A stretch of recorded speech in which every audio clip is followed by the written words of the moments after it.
Hey, and welcome back to historic Fairview Estate.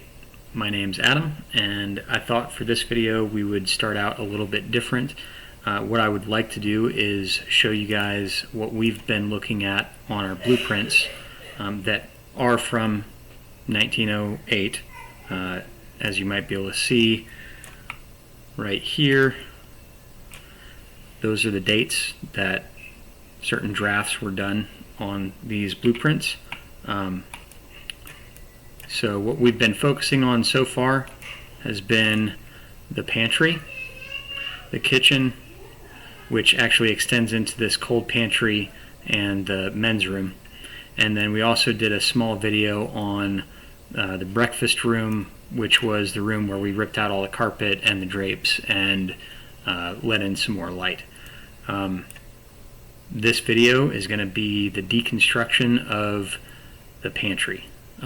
We got really in depth on the pantry and ripped everything out.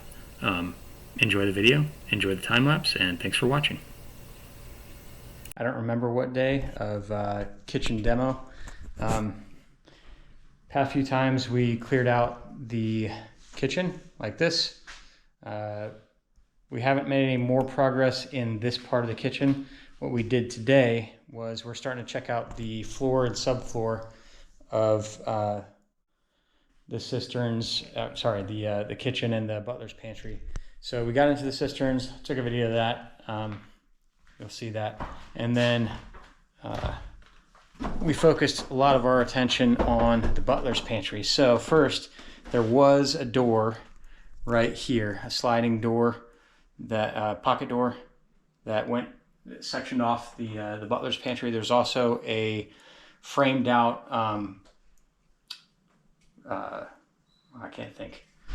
framed out drywall wall here. I'm losing my mind. And then we built this scaffolding, which you'll see in the time lapse. And we got all of the stuff out of these cabinets, upper and lower, got everything out. And then we took the doors off because I think we're going to try to save the doors and maybe even the cabinet fronts so that we can reuse them to keep everything original. We found a few cool little knickknacks in the cabinets, and then what's really cool that we found is up there. So on the original blueprints for the 1908 remodel, this, where you see the cabinets there and the little countertop, that would have been open into what we've been calling the den, which was the breakfast room in the remodel, so that kitchen staff could bring food out, set it on the counters, get serving trays out from the cabinets on this side, and then the guests or the family could get their flatware and napkins and stuff from the other side, and they could have their breakfast in that room. So we're going to reopen that, and we are going to put it back to what it would have been in 1908. We don't know when this was remodeled like this. That definitely used to be the way that it was shown in the remodel, because as you can see, those cabinets are up there are the same style cabinets as what's in here in the butler's pantry. So the next time we get to work on this, we're probably going to be tearing out the ceiling, this false ceiling, and whatever other drywall and framing is done in here, and open this up, because part of the fixing the floor is going to be fixing the floor as it goes into that next room, because if you remember from the walkthrough video, there is a soft spot in the floor, which is probably the continued termite damage that goes from this room all the way into that room, and then also right there. So didn't get a lot of demo done today, but I did save the cabinets, which are in this room, in the dining room. So you can see we're gonna refinish, strip off all that nasty paint, refinish the hardware on all the drawers and cabinet fronts, And then, I mean, that'll probably save us a ton of money, and it'll actually look pretty cool because, as I mentioned before, those are really cool door fronts. All right, first time-lapse video. Not my greatest camera work. It's kind of cramped in there, so I didn't really have a lot of options for the tripod that I have for my camera. So I opted to put it in the kitchen. And you really can't see what we're doing here, so I'll just tell you. We are taking out the wall between the hallway and the butler's pantry. There's a pocket door there, there's some drywall, there's some 2x4 studs, so we're just removing all of that right now and opening things up so that we can get to the cabinets.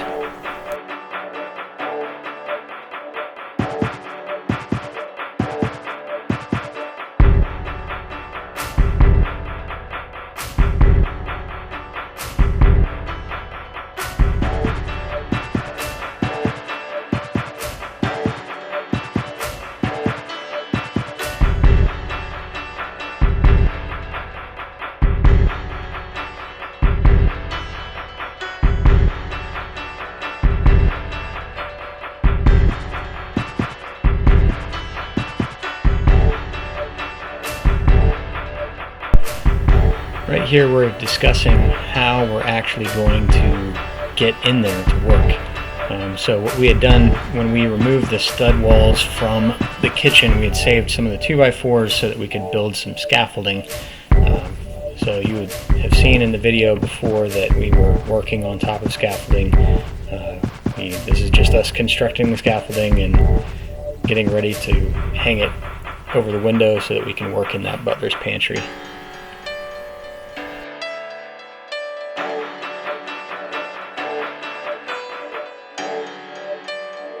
And then right about here is where I realized that the 2-inch framing nails that I had were not good enough, so we went and got 3-inch framing nails and stiffened everything up on the scaffolding a lot better so that we would not go careening through the floor in the butler's pantry. That would have been bad.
So we got our scaffolding in place, and the next step that we took was to clear out all those cabinets. You probably couldn't see from the video that I took because that was after we got all this done, and probably couldn't see from the video of the walkthrough that I first posted on this channel, but there was a lot of stuff still in those cabinets that we didn't feel comfortable going in to clear out before we built the scaffolding. So a lot of today's work was just clearing out those cabinets. There were probably several hundred pounds worth of like mason jars, random kitchen appliances, tin, light bulbs. We actually found a 1,000-watt light bulb in there, which is about the size of my head, and we didn't try plugging it in. It takes a special like the large Edison receptacle, so we couldn't plug it in, but I wanted to. Maybe eventually I'll do a video on plugging in that 1,000-watt light bulb. There were some 300-watt light bulbs that we did plug in, and they were as bright as the sun, as bright as you expect a 300-watt light bulb to be. So that's what we're doing here, just clearing out stuff, and then soon we'll be getting into removing the cabinet fronts, which I showed you in the video, and taking some of the drawers out.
This is, I guess, day 2 of the Butler Pantry rip out. Didn't do much of anything over here because we got about as far as we want to go in this room until we can get these face panels off. What we did do today, because we didn't have a ton of time, is we tackled the opposite side. So you can see now there's a big open hole into the breakfast room. And those are the uppers that were hiding beneath that false ceiling. So we took down the false ceiling, we removed the electrical and capped it off after properly shutting off the electrical supply so we didn't shock ourselves. Found some, we're not really sure what kind of wood it is, but some very nice patterned wood inside those cabinets. The shelves were still in good condition, so we're going to save those. But unfortunately, we found that the fronts of these cabinets had been damaged, maybe in like the nursing home remodel when they put up, or when the previous owner put up the false wall. We're not sure who did it, but it looks like it could be that the shelves had some damage to them before any of that happened, and they put up the false ceiling to cover it up. But unfortunately, today was not a good day for finding out. I thought we were going to be able to save these cabinets, and we were not able to. Unfortunately, we did find out some stuff about what we did rip out. So in the initial walkthrough, there was a panel that went along the lower part of the wall right there. Turns out that was the original panel. I thought it would have been cabinets on the front, but once we pulled it off, it turns out that was the original paneling. Unfortunately, even though we tried to remove it gently as we do things, there was a ton of termite damage. So what it looks like right now, the extent of the damage that we've seen, is that termites came in the house from the Butler's pantry, came across the floor into the hallway right here, and then spread into the kitchen, into the breakfast room, and then up the lath and plaster, because up here, be careful where I step, up here, I don't know if I can get you close enough to see, that's termite damage, and it's all the way up there. Fingers crossed it doesn't go up into the second floor, because that could be potentially very bad. This is as far as we're getting today. The termites didn't eat these beams, and they didn't eat the cabinets. So it's possible that we may be in okay shape, and it's just like limited termite damage. But that's all wishful thinking, and we'll find out as we further explore the termite damage. And we got in a good workout today, so not all bad. All right. Hey, look at that. Day 2, I learned my lesson about camera placement. So a little bit better of an angle. You can kind of see what we're doing throughout the process here better. We were not real gentle with this wall because we knew that this was done at some later time than the 1908 remodel. So we just went at it and ripped things out.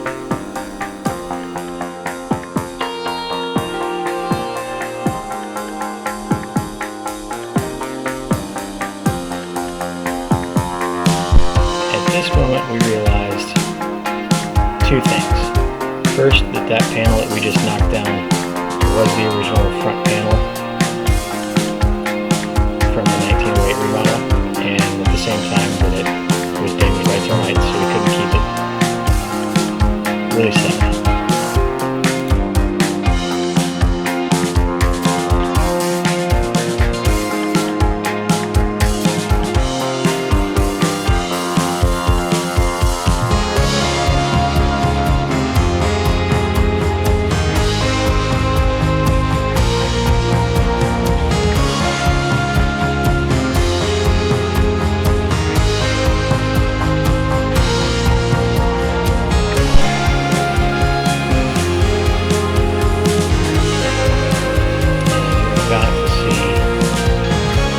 Look on my face when I discovered that the termites went up into the wall.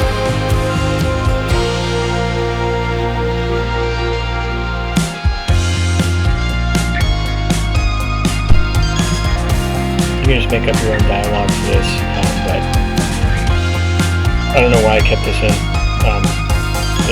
We're really just talking about our plan of attack for everything in here, and trying to figure out the extent of termite damage, and decide what to do next, which we eventually figured out.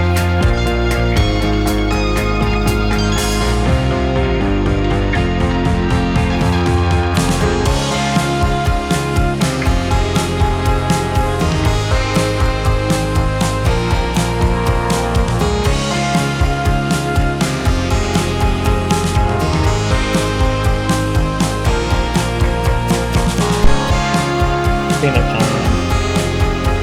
Usually I try to clean up as we go, because a lot of the places we've been looking so far have just been too cramped for both of us to do demolitions.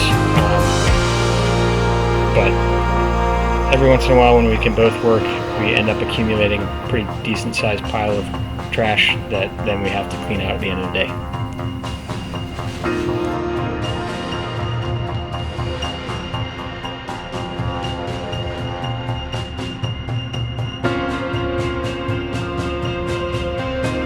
So today we really tackled the Butler's Pantry, what was left of the Butler's Pantry, and we got pretty far. So as you can see, no more cabinets. To walk around here, but we got the cabinets out, floor to ceiling. They're all gone, and we were able to fortunately save the fronts of the cabinets, plus over here you can see, so we got tops and bottoms of both sides, saved them all, and we were able to save the corbels, and we were able to save the countertops, which that's the unfinished side. The other side is the top, and it'll look pretty nice once it's refinished. But this is great. We got crown molding. We're gonna have to replace a little bit of it, but we got most of the cabinet front out completely undamaged. The carcasses was another issue. Those had to come out. We also got the last two cabinet or drawers out right there. They were pretty wedged in because of the how everything was shifted. And then we scraped up the floors, and this is the scary part. You will have seen in the time lapse that actually got down in there. Let me get a flashlight and maybe you can actually see. So this is what we've been sitting over for the past couple of days as we've been filming and working on the Butler's Pantry. That is about a 9-foot drop from where I'm standing. Maybe 10 feet. 10 feet from where I'm standing. And we did get down in there and cut or scraped all the floor and subfloor up by hand because it was that eaten up. Hauled all the dirt out. And then that's those pipes, that's the entryway into the new cistern.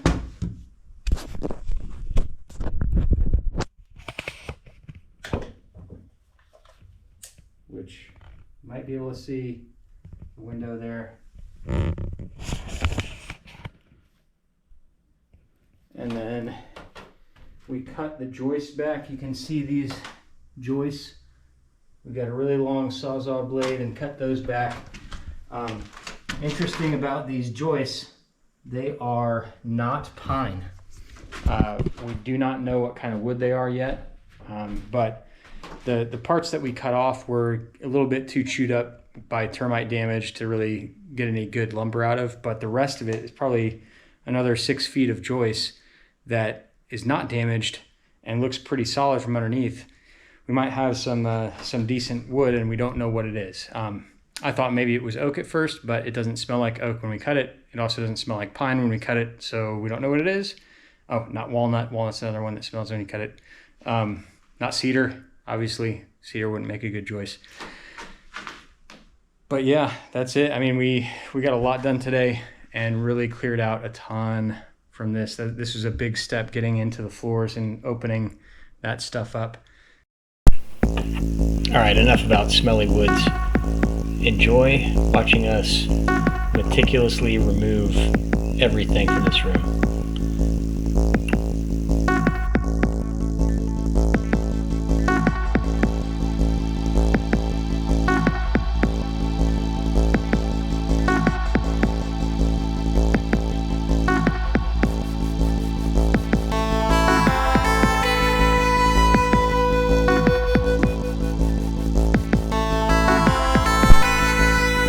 As you might be able to tell from the video, we are saving all those shelves. I had mentioned in the previous section that some of the shelving had an interesting pattern to it, that wood-wise had a different pattern to it that we're not really sure what it is. Some of the candidates for what we think the wood might be are walnut and chestnut. Either one of those would be really cool if we can save all the wood from those shelves, because walnut is very expensive and really cool to build furniture out of. We probably won't reuse any of those shelves to rebuild the shelves once we rebuild everything in here. But I can use it to build furniture, which I've done in the past, or any number of other cool little projects. If it's chestnut's another story. Chestnut is pretty much extinct in the United States, and you can't buy chestnut lumber anywhere, and it'd be fairly valuable if it were chestnut. I'm a little skeptical that it is, but we're going to have someone take a look at those shelves and tell us what kind of wood it is, because it's not obvious to us what it is.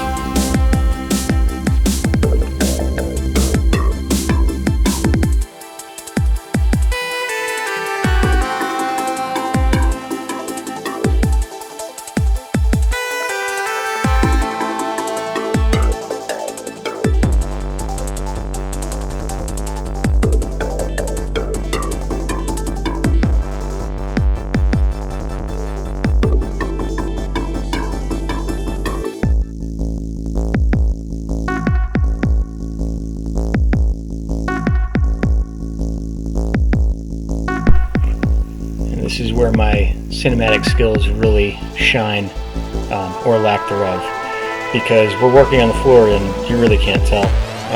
I should have changed the camera angle. As you can tell, I'm still working on thinking about the videos while we film, but sorry, you get to see us haul off some junk and you kind of see some of the floors coming up, but it would have been a lot cooler to have a higher angle so that you could have seen in there.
think right around here is when I realized that, hey, it might be a better idea to have the camera pointed down at what we're working on instead of just looking at us from an angle where you can't really see anything.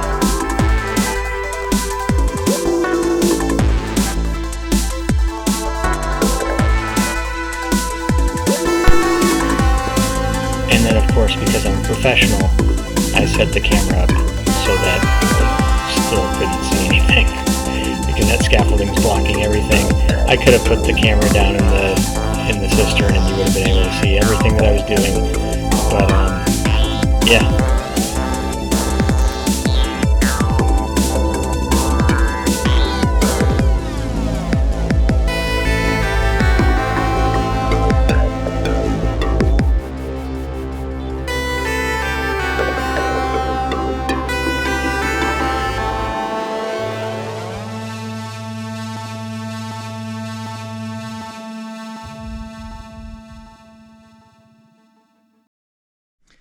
Okay, today, a little bit more of the same from yesterday. We did finish, this is super sketchy. We did finish taking out the floor over the old cistern. So we got everything taken out. I mean, there's no more joists, no more boards, nothing. So it's ready for us to put in new joists. We might have to fix some of the let-in spots for the joists, especially under me where I am. Some of the brick was coming loose as we pulled those joists out, probably because the joists on the other side over there were hanging free and racking in their slots for the let-in under where I am. Then we got that done. It was a lot of work, but we got it done fairly quickly. And then we started to follow the termite damage into the kitchen. So you can see right here, we actually opened up the old exterior wall foundation. And we opened up some of the floor in the kitchen to the new cistern, which again, there's that window. That was where we climbed in and out before, but now we can actually go in and out of the new cistern right here. Things that we found in our termite exploration, some good, some bad. We'll go over the bad first. As you can see, we're tearing up stuff all the way out here and finding termite. The termites have eaten the subfloor underneath. We don't know how far it goes, but it could go pretty far.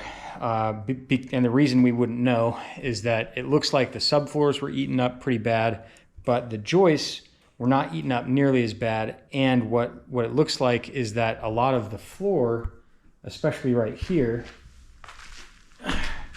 we peeled this stuff up. That's slate. So at some point they had a slate floor in part or all of the kitchen.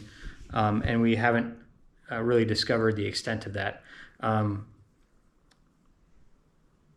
Other bad things, not really much bad going on today. We did find that some of the joists, like when we looked at the cistern from underneath, it looked like that first joist was the only one that was really chewed up. But then we looked, after we got the floor up, we could tell that the termites had eaten down quite a bit of the top of at least this joist and the next one, and maybe even further over. It just depends, and we're gonna have to tear up the whole floor anyways to figure out how far it is. So that's the end of the bad stuff. As to the good stuff, what I am standing on right now is very interesting. See that honeycomb pattern? In the video I took of the new cistern, I had found that there was there were two different subfloor levels. There was one that was like standard subfloor level above the joist, and then there was a second subfloor that was covering like from here all the way in a rectangle in the kitchen, and we didn't know what it was for. But we found out today that they poured concrete. So this area that I just outlined, that was the hearth. So they would have had maybe a wood burning stove or something that got very hot. They do have gas lines running up there. I don't know if that was original. It didn't say really in the plans, but I doubt it. Cooking with fire would have made a lot of sense. But anyways, that is concrete, and it's tile on top of concrete. So that's good news. We probably won't have to do anything to fix that. But when we do replace the joist, it's going to complicate things just a little bit, because we're going to have to build a support wall, take out the old joists, replace them with new joists, and then take out the temporary support wall. And then another good thing that we found, well, it's kind of in two spots. So over there, the threshold between the dining room and the butler's pantry, when we cut, we were cutting the floor back this way to pull up the remaining bad floor. But as we got close to the threshold, we cut all along there and just found no termite damage. So no termites went that way into the dining room, which is, I can't stress how much good news that is. That is fantastic news that we don't have to rebuild anything in the subfloor or the floor of the dining room. Because I'm fairly certain that in that room is hardwood floors underneath all that junk tile, and that's good. The other thing along the same lines, in the kitchen, right where we are, when I was cutting this section out, I found really no termite damage here, which it definitely is termite damage over here, but for whatever reason, the termites didn't touch this. And it looks like that's the case because over here, looks like this is kind of the extent of the termite damage going that way in the kitchen. There probably is some more termite damage over here that came around from the den into that part of the floor. But we're looking like we're finding the edge of the termite damage fairly quickly, which is really good news.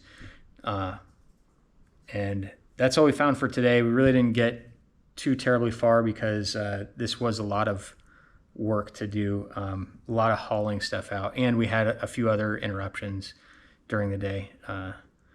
That's it, I guess. See you next time.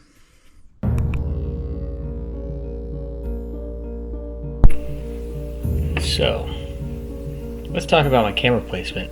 I thought this was going to be good, but I didn't check the angle very well, so like most of the work that we do right here is off camera.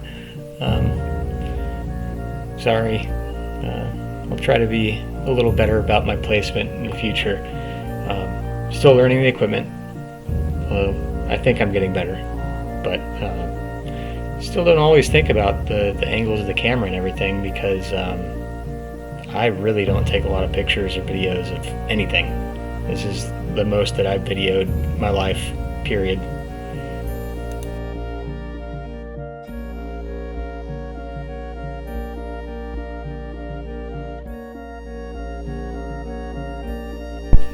So even though the floor under where our scaffolding is so deteriorated that we could probably rip it up by hand, there's still some solid pieces of wood underneath, or partially solid pieces of wood underneath. So what we decided to do for our plan of attack was just use our sawzalls with some long blades and just cut straight lines through the floor and subfloor and some of the support beams, not the joists right here, but just cut straight lines so that we could rip up bigger chunks and get it done faster. That ended up working out pretty well.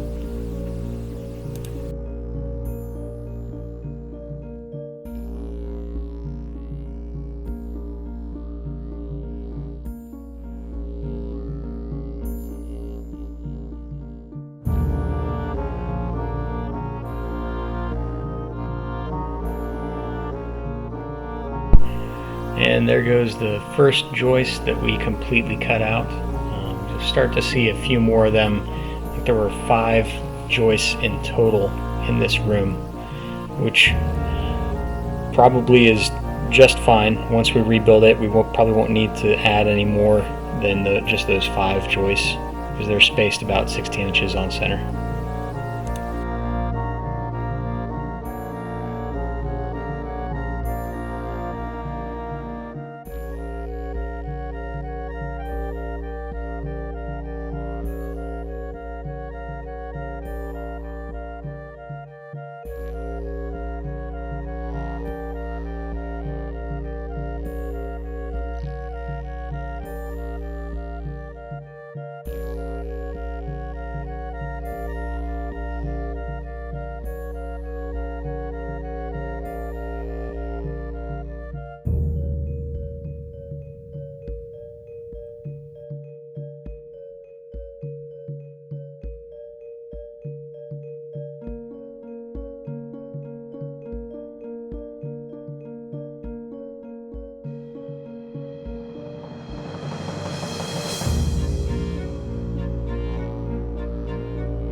Thanks for watching. Don't forget to like and subscribe and leave a comment if you want to.